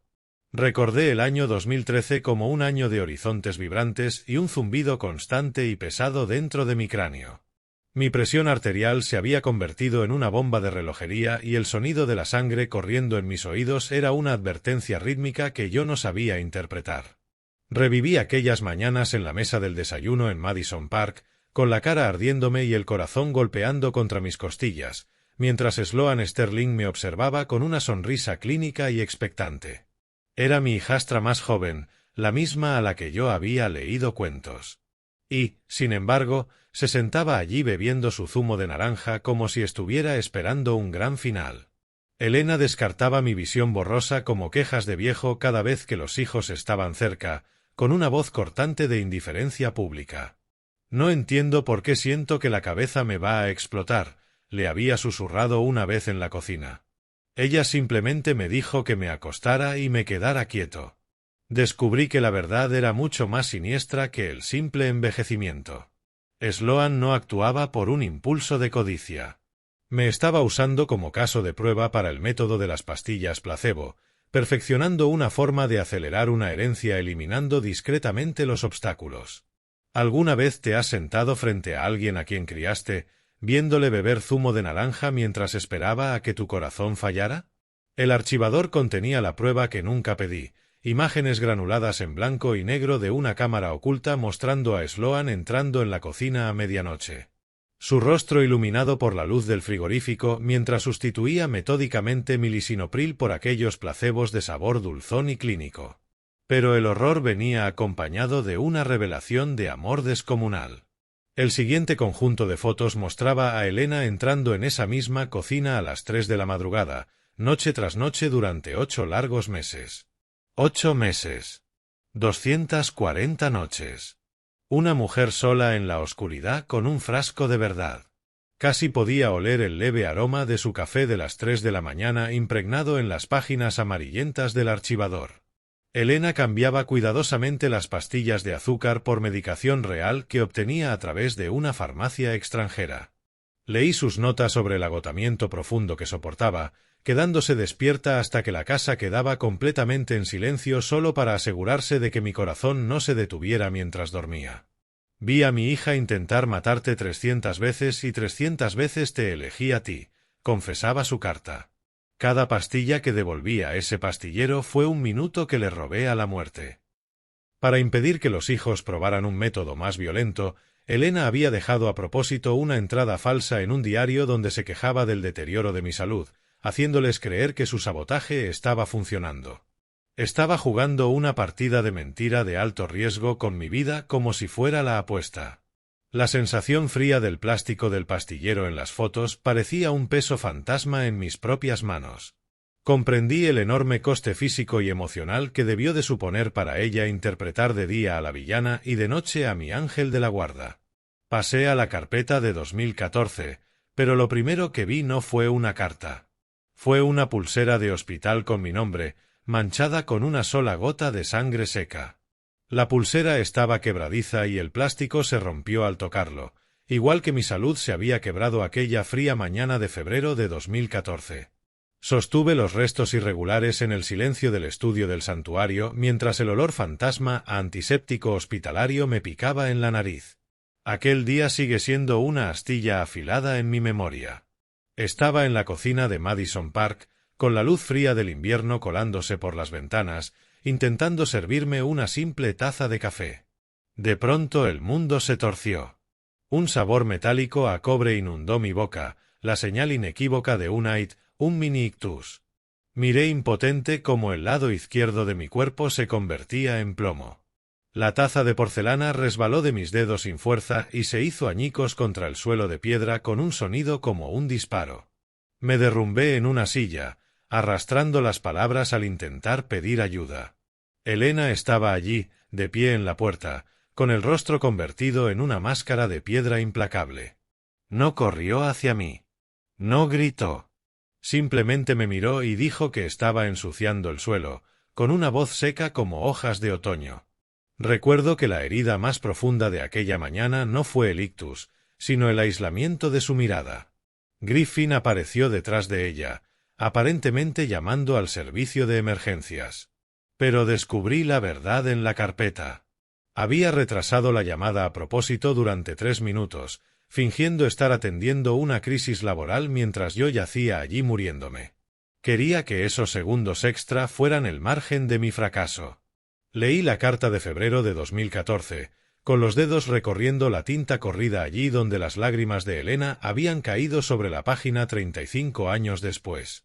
Confesó que aquella mañana estuvo a punto de romper su tapadera, que cada instinto le gritaba que me abrazara. Pero había visto a Griffin entre las sombras del comedor con un cronómetro en la mano. Un cronómetro. Mi hijo estaba midiendo mi muerte como si fuera una carrera de 100 metros. No esperaba a que los paramédicos me salvaran. Estaba cronometrando mi final para ver si el retraso era suficiente. Elena reveló que el ictus había ocurrido porque aquella noche no logró detectar un único cambio de pastillas. Estaba luchando contra las primeras fiebres devastadoras de su propio cáncer en fase 4 y había caído en un sueño profundo y agotado. Ese fue el día en que dejé de ser su madre y me convertí en su juez, escribió. ¿Cómo llora una mujer a unos hijos que siguen sentados a su mesa sabiendo que tiene que enviarlos al infierno para salvar a su marido? Era una elegía por los vivos. Comprendió entonces que sus hijos estaban más allá de la redención, sociópatas que veían a su padre como un evento cronometrado. La carta se convirtió en un plano frenético de los meses que siguieron. Comenzó sus tratamientos contra el cáncer en secreto ese mismo febrero, dándose cuenta de que su propio reloj avanzaba más deprisa que el mío. Necesitaba terminar el santuario, convertir esta isla en una fortaleza permanente antes de que sus fuerzas la abandonaran. Sentí el peso de su guerra oculta aplastándome. Mientras yo me recuperaba en una sala estéril, ella estaba luchando contra dos muertes distintas, la mía y la suya. Abrí la carpeta de octubre de 2017, esperando encontrar más de sus cartas protectoras, pero en lugar de eso hallé una citación judicial. Era gruesa y fría, un arma hecha de papel y tinta. Los hijos ni siquiera habían esperado a que ella muriera para enterrarme legalmente, lanzando un ataque que hacía que los intentos físicos contra mi vida parecieran misericordiosos. La citación judicial era gruesa, un arma de papel y tinta diseñada para arrebatarme mi nombre y mi libertad. Mientras Elena seguía luchando por sus últimos alientos, pasé aquellas hojas secas y quebradizas con una mano que temblaba por la mezcla de indignación y el amargor persistente en la parte de atrás de mi garganta. Era octubre de 2017. Recuerdo que la mansión de Madison Park parecía un campamento sitiado. Mis 4 hijastros, Griffin, Leona, Maddox y Sloan, habían presentado un frente unido solicitando que se me declarara legalmente incapacitado. Usaron mi mini-ictus anterior y mi decisión de apartarme de los círculos sociales como prueba de una demencia creciente. En su matemática depredadora, mi devoción a la cabecera de Elena no era más que la mente errante de un viejo senil. Descubrí una podredumbre aún más profunda en el archivador. Los hijos incluso habían intentado sobornar a la enfermera de cuidados paliativos de Elena para que declarara que yo era negligente y abusivo durante sus últimos días. La traición se sintió como una herida nueva. «Solo estamos haciendo esto por tu propia protección, Brooks», había dicho Griffin durante una de aquellas visitas montadas. «Ni siquiera recuerdas dónde dejas las llaves del coche». Yo lo miré a los ojos, con una voz tan firme como los puentes que solía inspeccionar, y le dije que no había perdido las llaves, sino que su madre había vendido la camioneta. ¿Alguna vez has visto a una mujer moribunda reunir la fuerza de un huracán solo para firmar un papel que salvara tu alma? El archivador contenía la transcripción de una declaración secreta que Elena dio desde la cama del hospital apenas 3 semanas antes de morir. En el silencio del estudio del santuario casi podía oler el fuerte aroma clínico del desinfectante hospitalario mientras leía sus palabras. Estaba consumida, con el cuerpo fallándole, pero su mente era la hoja más afilada de la sala. Le entregó al juez todo: las tarjetas SD de la escalera engrasada, los informes del mecánico sobre los conductos de freno cortados y los registros médicos de los cambios de pastillas placebo. No solo me defendió. Los desmanteló por completo. «Mi marido es la estructura más estable de esta familia», había declarado con Alaric Prescott a su lado. «Mis hijos son quienes tienen la podredumbre en los cimientos». Incapacitado. Esa era la palabra que usaron. Pero era su codicia la que no tenía juicio. El juez desestimó el caso en una vista a puerta cerrada, dejando constancia de la actividad sospechosa de los demandantes. El testimonio de Elena fue su último acto como madre. Afirmó que los estaba protegiendo del crimen de destruir a un buen hombre, aunque yo lo vi por lo que realmente era, un golpe mortal a todas sus aspiraciones. La revelación me golpeó con una solemnidad profunda. Elena había usado sus últimos meses de agonía para asegurarse de que mi posición legal fuera absolutamente inquebrantable. En el archivador revelaba que la batalla por la tutela fue exactamente el detonante que necesitaba para congelar legalmente los fondos fiduciarios de los hijos. Al demostrar su intento de fraude, inició una auditoría ética obligatoria que mantendría sus herencias atrapadas en trámites burocráticos durante años. Les había dejado el dinero, pero les había quitado la capacidad de tocarlo. Pasé a la última carpeta, marzo de 2021, y encontré una nota escrita a mano que decía simplemente: Brooks, te he dejado el arma. Ahora debes decidir si tienes el corazón para dispararla. La carpeta final era delgada, contenía solo una hoja de papel y una pequeña memoria USB negra, el instrumento de una venganza que no estaba seguro de querer reclamar. Rompí el sello de la carpeta de marzo de 2021 con una mano que por fin había dejado de temblar, sustituida por una determinación silenciosa y firme. Inserté la memoria en el portátil sobre el escritorio de caoba, y el suave zumbido del ordenador se sintió como el latido de la casa. Un archivo de vídeo estaba en la parte superior del directorio. Hice clic y de pronto, Elena estaba allí, vibrante y completa, grabada en un día normal apenas unas semanas antes del final. No era la matriarca fría ni la paciente moribunda. Era la mujer con la que me había casado, con los ojos brillantes de un amor que había pasado 35 años ocultando. Habló directamente a la cámara y me dijo que nunca había perdido el recuerdo de nosotros, ni por un solo segundo. Fue el giro definitivo de mi nueva realidad. El gran engaño no había sido solo un escudo legal, sino un sacrificio vivo.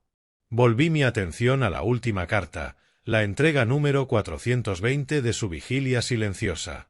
Abandonó todas las defensas, derramando las razones de décadas de crueldad calculada.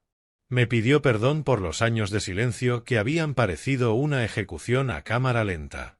La memoria USB, explicó, era la llave maestra.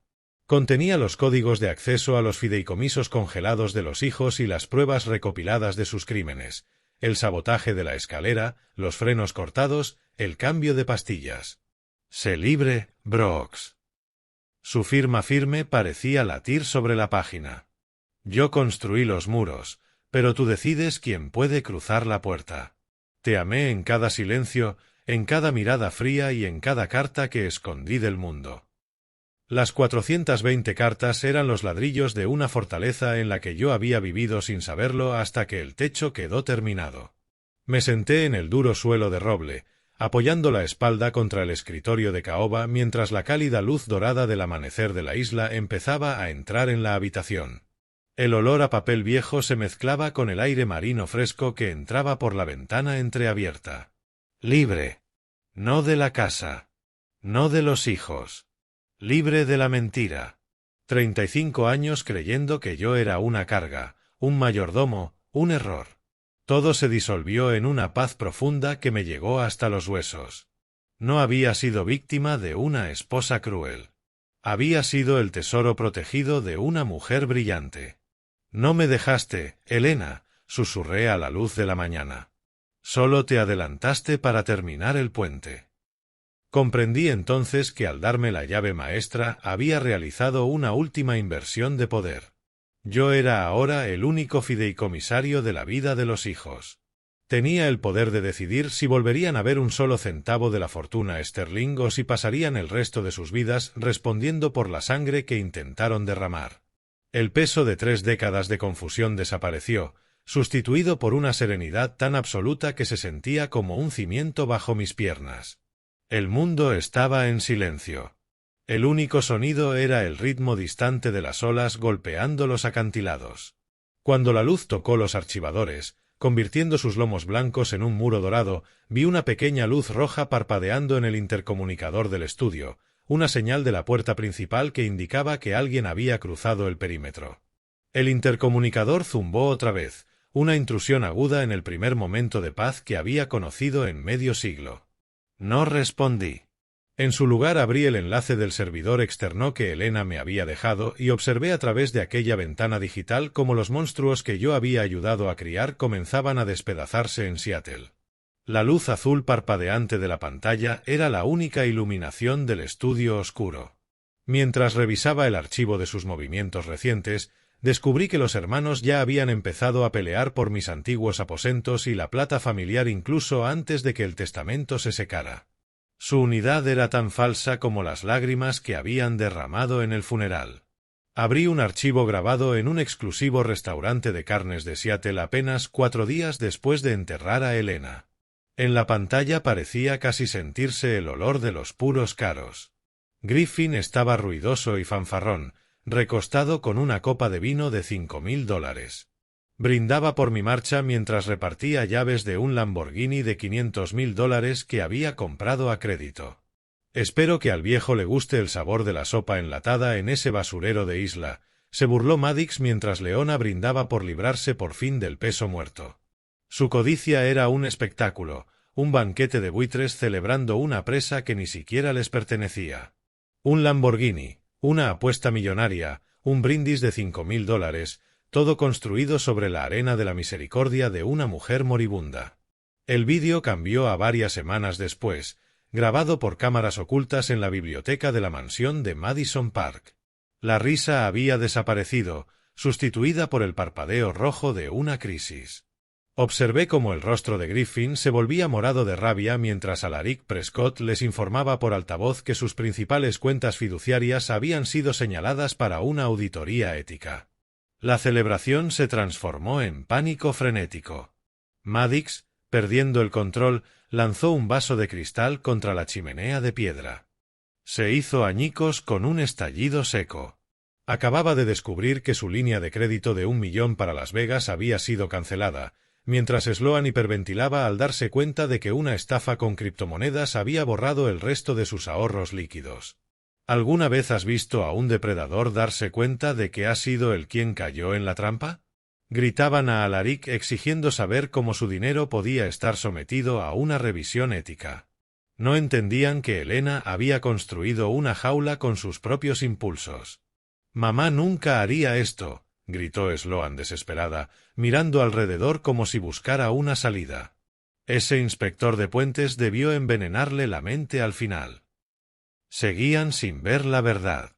Se habían envenenado ellos mismos. Los registros digitales revelaban un último acto desesperado de cobardía.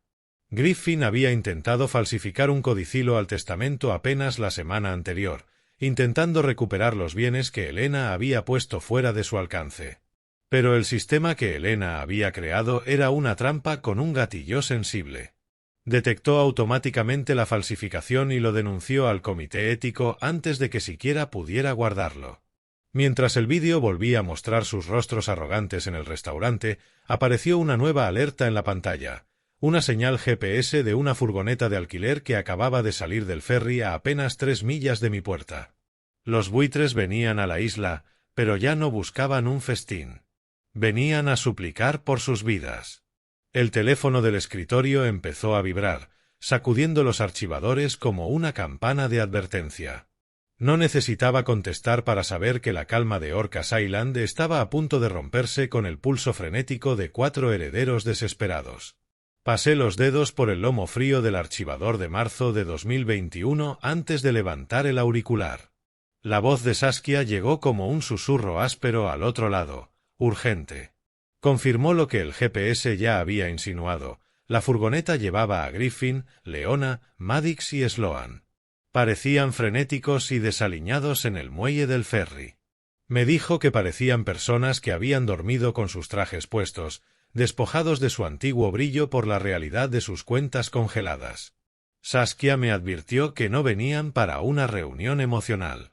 Habían contratado a un cerrajero local y a un guardia de seguridad privado para entrar por la fuerza en lo que todavía creían que era una ruinosa casa en la isla.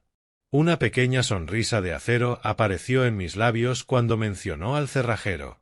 Descubrí que el hombre que habían contratado era en realidad el sobrino de Saskia, lo que significaba que yo conocería cada uno de sus torpes movimientos antes incluso de que tocaran la cerradura.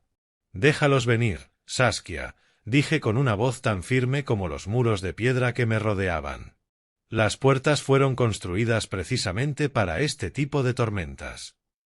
Colgué y bebí un sorbo de mi té de menta, el calor contrastando con el mar gris y agitado visible desde la ventana del estudio. Me moví con una calma que no había tenido en 40 años. Pasé de ser observador a convertirme en el arquitecto de su última lección.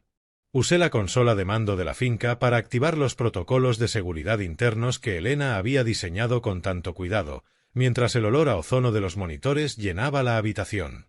No preparé un arma. Preparé la verdad. Reuní las carpetas del seguro, las pruebas físicas de las escaleras engrasadas, las líneas de freno cortadas y las pastillas cambiadas, y las llevé abajo. Los hijos Sterling eran como aguas de inundación, ciegos, destructivos y siempre buscando la forma más fácil de ahogar cualquier cosa valiosa. Coloqué las carpetas cuidadosamente sobre la mesa del comedor, la superficie fría y lisa del cartón recordándome el peso que llevaban dentro. Coloqué las sillas de manera que yo quedara enmarcado por la enorme chimenea de piedra, asumiendo el papel de juez que Elena siempre supo que yo podía ser. Era hora de enseñarles lo que realmente significa una compensación adecuada. 45 años inspeccionando puentes me habían enseñado una cosa: una falla estructural no se puede ocultar para siempre. Desordenados, desesperados y endeudados. Las 3D de la caída de los Sterling estaban a punto de chocar contra lo único que no podían comprar ni intimidar: mi memoria.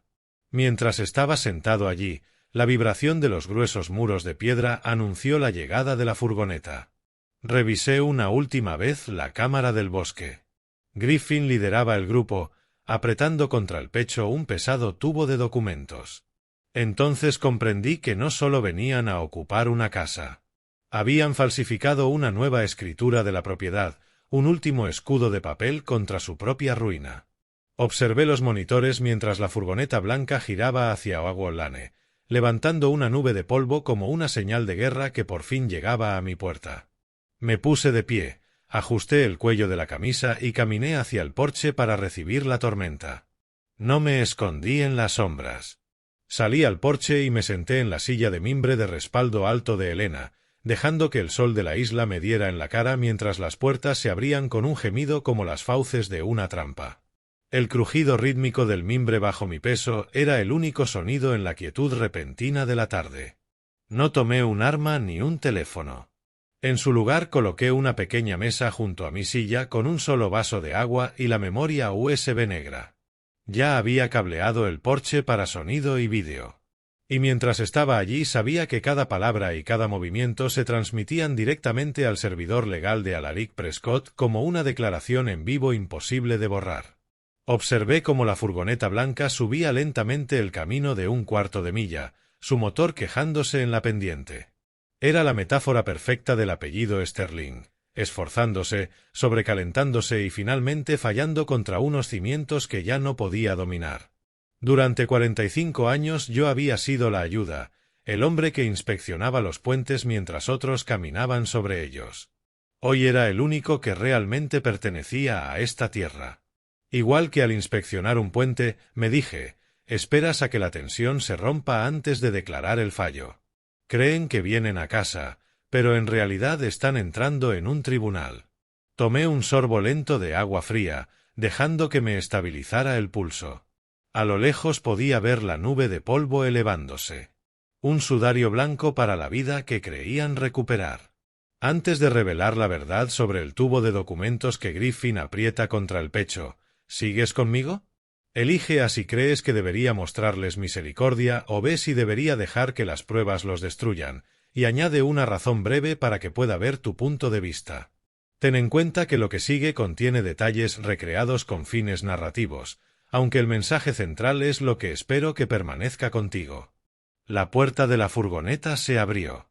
El olor a miedo y comida rápida barata salió con ellos. Los Sterling habían llegado, emergiendo como actores de una tragedia barata. Sus trajes caros arrugados y manchados por el viaje.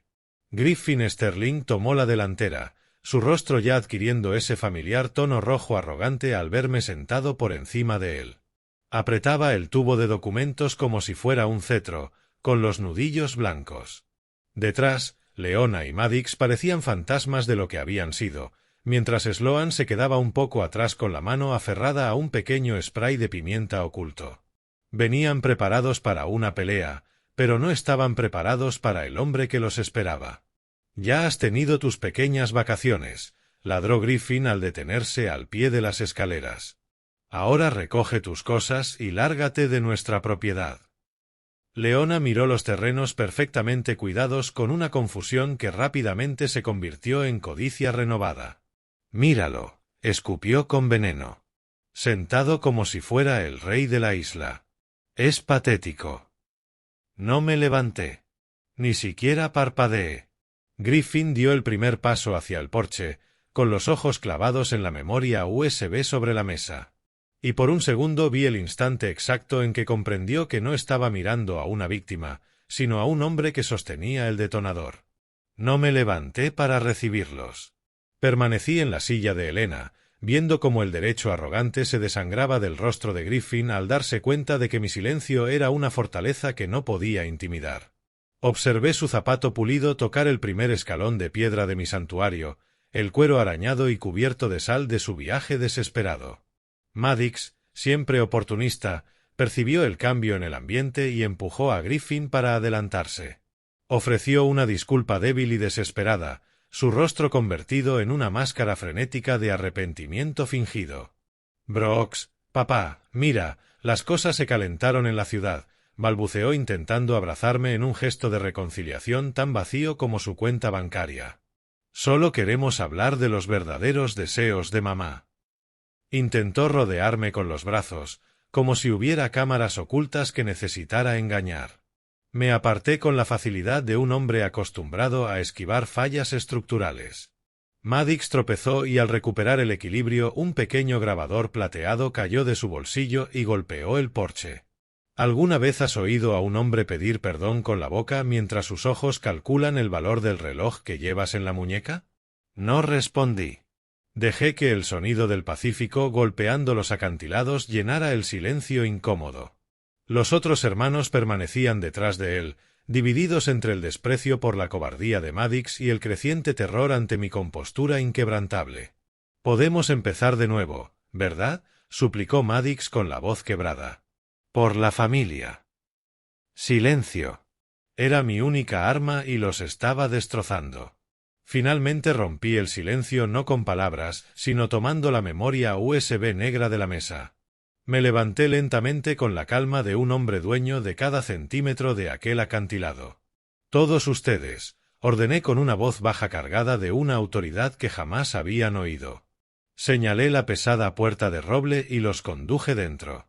Cuando entramos al pasillo quedaron visiblemente desconcertados. Aquello no era la ruina que habían descrito a los abogados en Seattle. Era una finca impecable impregnada con el perfume característico de Helena, un fantasma floral que parecía burlarse de ellos. «¿Esa foto es de él del año pasado?», susurró Leona mirando las cientos de fotografías enmarcadas en las paredes. «¿Cuánto tiempo llevaba escondiendo este lugar?». Avanzaban respirando con dificultad, sudorosos, sus trajes caros pero arruinados ridículos frente a la devoción que Helena había dedicado durante toda su vida al hombre que ellos quisieron borrar. El olor salado de su fracaso parecía flotar en el aire como una niebla. Me detuve ante la puerta del estudio. La llave plateada se sentía fría y lisa en mi palma cuando giré la cerradura. El clic sonó como un disparo en el pasillo donde el futuro de mis hijos estaba a punto de morir. Abrí la puerta revelando el centro nervioso del plan de Helena. El estudio estaba exactamente como lo había dejado. 420 archivadores de verdad vigilando a 4 personas construidas sobre mentiras. Aquella habitación no guardaba solo carpetas. Guardaba los fantasmas de las noches en que mis hijos intentaron matarme. Y cuando encendí la luz esos fantasmas salieron por fin a la claridad. Les hice un gesto para que entraran. Avanzaron con cautela mientras su energía frenética se convertía en un miedo pesado y sofocante. Me senté tras el escritorio de caoba y la silla de cuero crujió cuando asumí el papel de juez que Helena siempre supo que podía ser. Señalé la pared de archivadores. «Creíste que la casa era la herencia, Griffin», dije. «Estas carpetas son su verdadero legado». Tomé las carpetas de pruebas y las coloqué sobre el escritorio una por una como si fueran cartas. El sonido del papel deslizándose sobre la madera cortaba el silencio. Mis dedos rozaron la memoria USB negra recordándome el poder que ahora tenía. El giro los golpeó primero. Mostré archivos que no solo demostraban sus ataques contra mí, sino también pruebas de que conspiraban entre ellos para aumentar sus propias partes de la herencia. Maddox palideció al ver una transcripción donde Leona sugería eliminarlo si no dejaba de apostar su futuro. Se inclinaron sobre el escritorio mientras su arrogancia inicial se transformaba en un sudor frío. No era tinta. Era evidencia. El olor de mi propia muerte cercana encuadernado en cuero. Ese es el aceite que usé en 2010, susurró Maddox mirando una fotografía de alta resolución. ¿Cómo lo encontró? No respondí. Activé el monitor de la pared y la luz azul iluminó sus rostros pálidos. Reproduje el vídeo de Maddox lubricando la escalera, seguido del informe del mecánico sobre los frenos cortados y los resultados del laboratorio de las pastillas falsas de Sloan. ¿Ves sus caras? Esa es la expresión de 4 personas que acaban de darse cuenta de que pasaron 30 años cazando a un hombre que ya tenía las llaves de sus celdas.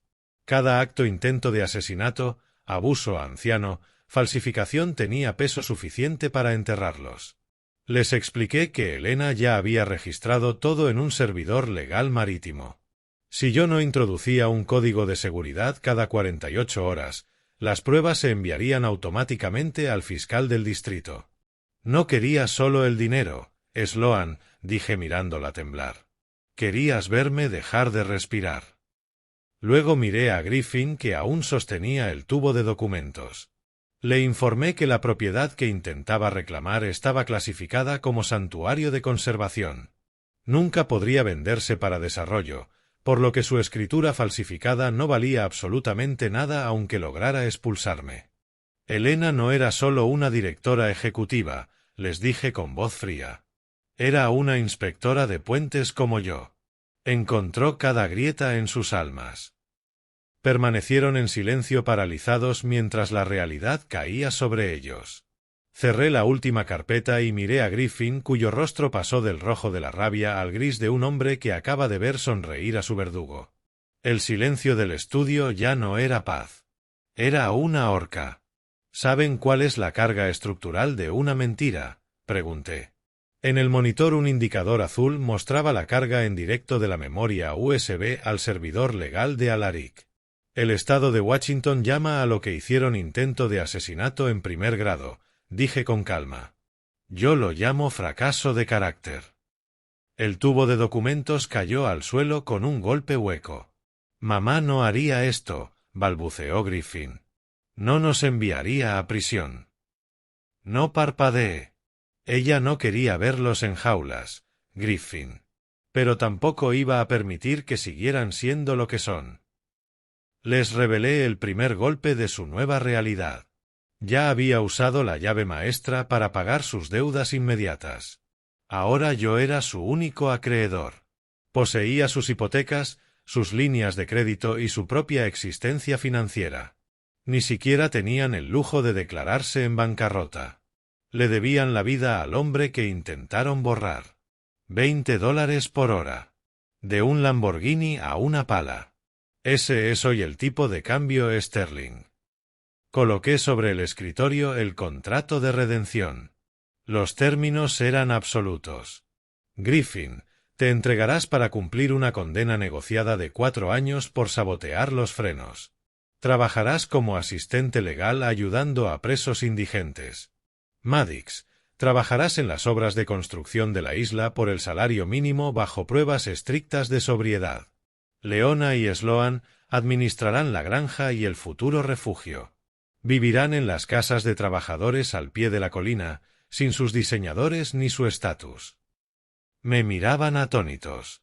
Vinieron a quedarse con una casa y se iban con un trabajo. La misericordia es la carga más pesada que he tenido que llevar. Tomé un último sorbo del agua de la isla con sabor metálico. Si se desvían un solo paso, si veo una sola señal de su antigua codicia, retiraré la suspensión del envío legal. Enfrentarán 25 años o cadena perpetua. Les revelé que los padres de Elena habían muerto en la pobreza porque ella había vaciado sus cuentas años antes para financiar este santuario.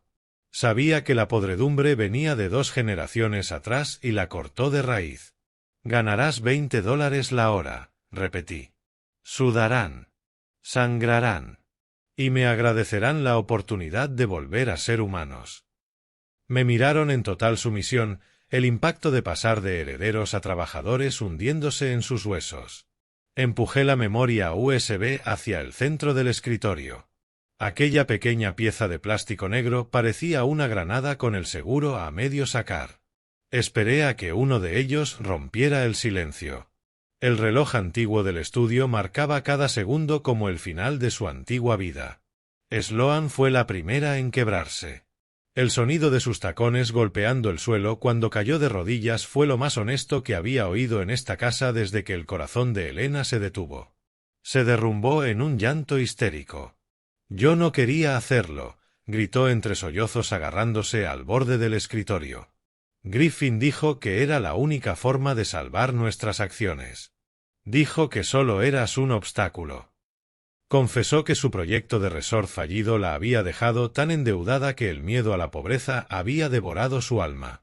La observé con una mezcla de lástima y distancia clínica. Detrás de ella Griffin, Maddox y Leona retrocedieron, no por traicionarme a mí sino por romper el muro de silencio familiar. «Mírate», escupió Griffin con desprecio. «Patética». Estábamos a punto de conseguir la escritura. Dejé que el silencio se alargara mientras la barra azul de carga en el monitor se completaba. ¿Alguna vez has visto a un rey darse cuenta de que su corona es de cartón mientras su reino arde? Griffin miró el monitor y luego el contrato. Maddox, sintiendo que la trampa se cerraba, reveló su propio seguro. Sacó su teléfono y explicó que llevaba meses grabando las confesiones privadas de Griffin sobre fraude y sabotaje de frenos, por si necesitaba ventaja. Los hermanos ya no eran una unidad. Eran un montón de madera seca y yo tenía la cerilla. Uno por uno comprendieron que la escritura falsificada no valía nada frente al peso de las carpetas que había puesto sobre la mesa. El bolígrafo, un simple bic de plástico, era en realidad la sentencia de muerte para las personas que habían sido. Griffin fue el último en ceder. Sus manos temblaban con una violencia visible mientras levantaba el bolígrafo para firmar el contrato de redención. Al firmar aceptaba una condena de 4 años de prisión por el sabotaje del camión, mientras sus hermanos quedaban ligados al trabajo en la isla. «Eres un monstruo, Brooks», escupió mientras la tinta raspaba con fuerza el papel grueso. «Peor que mamá». Sostuve su mirada con la calma de un hombre que ha visto fallar todos los puentes imaginables. «No, Griffin», respondí. «Yo solo soy el inspector y tus cimientos acaban de colapsar». Mientras cada uno añadía su firma, el sol comenzó a ponerse sobre el Pacífico, proyectando largas sombras púrpuras dentro del estudio. La jerarquía se había invertido para siempre. Les informé que sus teléfonos habían quedado bloqueados desde el momento en que cruzaron la puerta de la finca, una última capa de seguridad que Elena había exigido. Estaban completamente aislados del mundo y de los abogados que creían que los salvarían. La luz naranja y violeta del atardecer se reflejaba en los marcos de fotos de mi vida, una audiencia silenciosa para su caída. Me quedé en el porche mientras las 4 personas que había criado caminaban hacia las pequeñas cabañas de trabajadores en la oscuridad, con la primera escarcha del otoño empezando a morder el aire que ahora tendrían que ganarse. El invierno en Orcas Island no solo muerde la piel. Devora el ego, arrancando las etiquetas de diseñador hasta que lo único que queda es la verdad desnuda y temblorosa de la supervivencia. La primera mañana en las cabañas fue silenciosa, salvo por el sonido de una estufa de leña y la comprensión de que sus antiguas vidas habían desaparecido. Observé desde la casa principal cómo la escarcha de noviembre convertía el bosque verde en un cementerio plateado de esqueletos. Mis hijastros salieron de sus cabañas ya no vestidos con lana italiana o seda, sino con ropa de trabajo de lona gruesa y denim que había comprado en la ferretería de la isla. Ya había viajado al continente para donar sus armarios confiscados a una tienda de segunda mano, asegurándome de que lo único que quedara de su antigua realeza corporativa fueran las ampollas que comenzaban a aparecer en sus manos suaves. Maddix y Leona fueron asignados a la obra bajo la mirada atenta del capataz de Saskia. Maddix, un hombre que antes movía fondos de inversión con un gesto del dedo, ahora tenía que retirar piedras del terreno para los cimientos del nuevo refugio en el barro helado. Podía ver el vapor salir de su aliento mientras luchaba con una carretilla oxidada. «Me están sangrando las manos, Brooks», gritó cuando me vio. «Esto es inhumano». No me moví. «El dolor es solo la forma que tiene tu cuerpo de recordarte que estás vivo. Sigue cavando, Maddix». El registro de trabajo era lo único que lo separaba de una acusación por delito grave y los dos lo sabíamos. $20 por hora. Maddix solía perder esa cantidad en el tiempo que tardaba en estornudar. Ahora la ganaba con el roce honesto de la piedra contra el acero. En la granja, Leona preparaba los invernaderos para el invierno, cargando sacos pesados de compost bajo un viento que olía a tierra húmeda y humo de leña. Sus primeros intentos de rebelión, tirar la pala y exigir un abogado, solo encontraron mi silencio de piedra. Griffin ya se había ido. 2 días antes había sido trasladado a una prisión estatal, y su ausencia colgaba sobre la finca como una advertencia que no necesitaba traducción. En diciembre, la lluvia helada se convirtió en una aguda aguanieve cristalina. Yo estaba sentado en el porche con un abrigo de lana pesado, sirviendo té caliente al fontanero de la isla y a 2 carpinteros. Hablábamos de puentes y de política local mientras mis hijastros comían su sopa de verduras en silencio, acurrucados en el barro como refugiados de un mundo que ya no reconocían. «Te vi tomando té con el fontanero, Brooks», siseó Leona al pasar con un cubo. «¿No tienes dignidad?» Tomé un sorbo lento del té caliente. «Ha construido más puentes de los que tú has visto en tu vida. Ahora mismo es el único en este patio con verdadero valor». Su arrogancia era una estructura con los cimientos fallidos, y el invierno de la isla era el terremoto que finalmente la derrumbaría. Observé el desgaste psicológico en sus hombros encorvados y en cómo dejaron de mirar el horizonte para mirar sus propios pies. Pero los viejos hábitos son una mala hierba resistente. Durante una inspección rutinaria de las cabañas encontré una botella de whisky caro escondida bajo una tabla suelta en la habitación de Maddix. Salí al patio y vertí el líquido ámbar sobre la nieve fresca, viendo cómo se congelaba formando una capa amarga de hielo. Levanté la mirada al cielo justo cuando el primer grito del viento invernal golpeó las ventanas. Sabía que la tormenta apenas estaba comenzando. La nieve se acumulaba contra los cristales del estudio como una pared blanca que parecía la última página de sus antiguas vidas. Sloan ya no entraba al estudio con el sonido de tacones de una depredadora.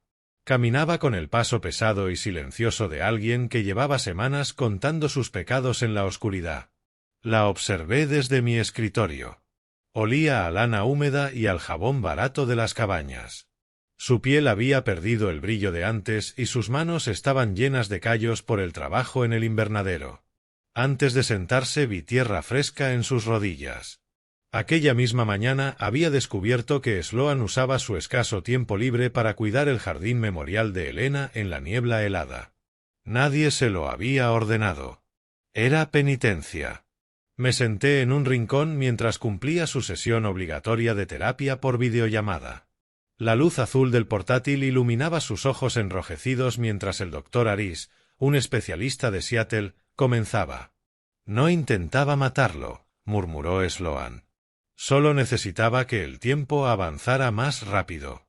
El legado Sterling era todo». La voz del doctor contrastaba con el viento silbando en los aleros. «Estabas administrando un reloj de muerte, Sloan. Admite el término. Las disculpas son como los pilares de un puente. Si no están ancladas en la verdad, son basura cara esperando derrumbarse». Sloan se estremeció. Intentó culpar a Griffin y a la presión de su madre, pero el doctor no cedió. Por primera vez no tenía relaciones públicas detrás de las que esconderse. Cuando terminó la llamada, el silencio fue absoluto. Sloan lloró. No el llanto de quien ha sido descubierto, sino el de quien se siente vacío. Brooks, recuerdo 1977, dijo al fin. Cuando arreglaste la muñeca de porcelana que Griffin rompió. No recuerdo la última vez que me sentí un ser humano en lugar de una accionista. Me miró directamente. No digo esto para que me dejes ir. Lo digo porque lo siento. Por las pastillas, por pensar que eras menos que nosotros porque trabajabas con tus manos. Fue la primera verdad que escuché de un hijo Sterling en décadas. Pero entonces su expresión cambió. Leona y Maddox no son como yo. Están planeando robar la memoria USB cuando llegue el deshielo de primavera. La vi marcharse hacia la nieve mientras su advertencia resonaba en el estudio como el primer crujido de una viga que empieza a fallar. Por primera vez sentí algo parecido a la esperanza. El deshielo comenzó con un sonido como un disparo cuando el hielo del estrecho se rompió, y la paciencia de los hermanos también. Observé por la cámara de obra como Maddox Sterling, un hombre que antes no habría arruinado un traje de $5.000 por salvar a su propia madre, se lanzaba al barro helado para evitar que un encofrado de cemento aplastara a un trabajador. El chico, Caleb, de 19 años, estaba atrapado bajo el barro pesado del deshielo. Maddox agarró una palanca y se lanzó contra la estructura que cedía. «¡No sueltes, Sterling!», gritó el capataz. Maddox apretó los dientes. «Lo tengo. Trae el gato hidráulico». Cuando llegué, Caleb ya estaba libre y Maddox estaba sentado en el suelo cubierto de barro con un corte profundo en el brazo. «Buen trabajo, Maddox», le dije mientras el padre del chico le daba la mano. Aquella gratitud no era falsa ni comprada. Era real. Aquella noche Maddox llegó a su cabaña agotado. Miré por la ventana mientras sacaba la botella de bourbon escondida. Sus manos temblaban, pero se detuvo. «No necesito el fantasma de una botella para saber quién soy hoy», susurró antes de vaciar el whisky por el fregadero. Sin embargo, sacó del bolsillo una nota arrugada de Leona.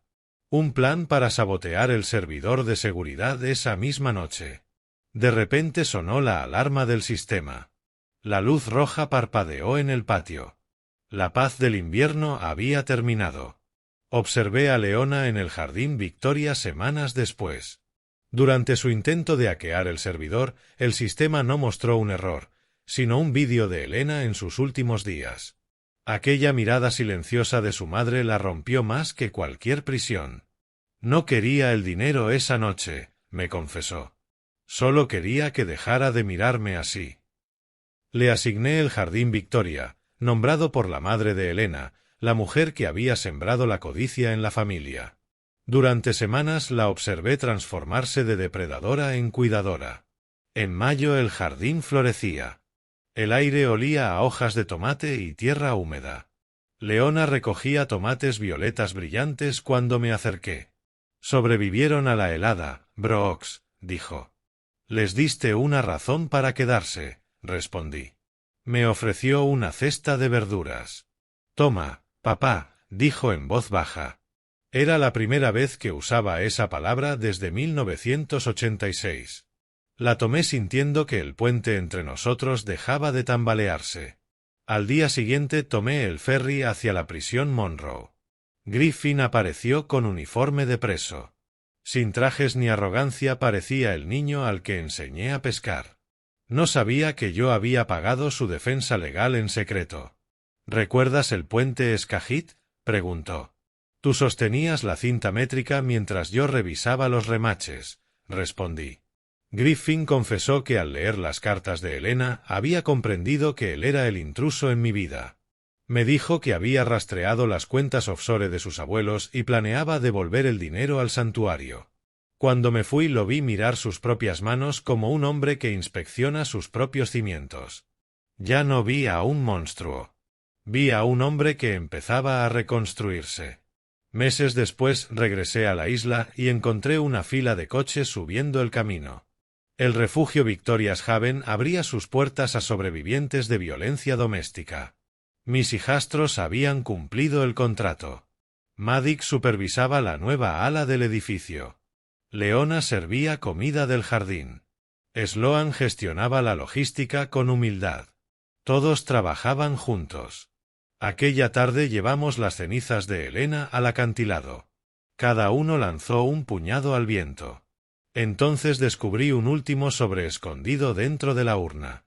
La carta número 421. Elena había creado un segundo fondo secreto para la rehabilitación de Griffin. Perdóname por el silencio, Brooks. Espero que la música de la isla lo compense. Sentí una ola final de perdón. Cuando volví a la casa, Griffin estaba esperándome con 2 tazas de café. Había cambiado legalmente su apellido. Ya no era Sterling. Era Griffin Brooks. Nos sentamos en silencio mirando el mar. Por primera vez no vi a un mayordomo ni a un inspector de puentes en mi reflejo. Vi a un padre. Más tarde Maya, mi nieta de 5 años, llegó corriendo con una caja de tierra del jardín de Elena en Seattle. Plantamos un huerto de manzanos Honeycrisp, uno por cada miembro de la familia. ¿Este árbol crecerá más alto que la casa, abuelo?, preguntó. Si cuidamos las raíces, crecerá más alto que cualquier secreto. Aquella tarde guardé la carta 421 en un archivador vacío junto a una foto de la familia trabajando en el huerto. No sentí rabia. Solo el suave clic de un inspector de puentes que finalmente ve que la estructura resiste.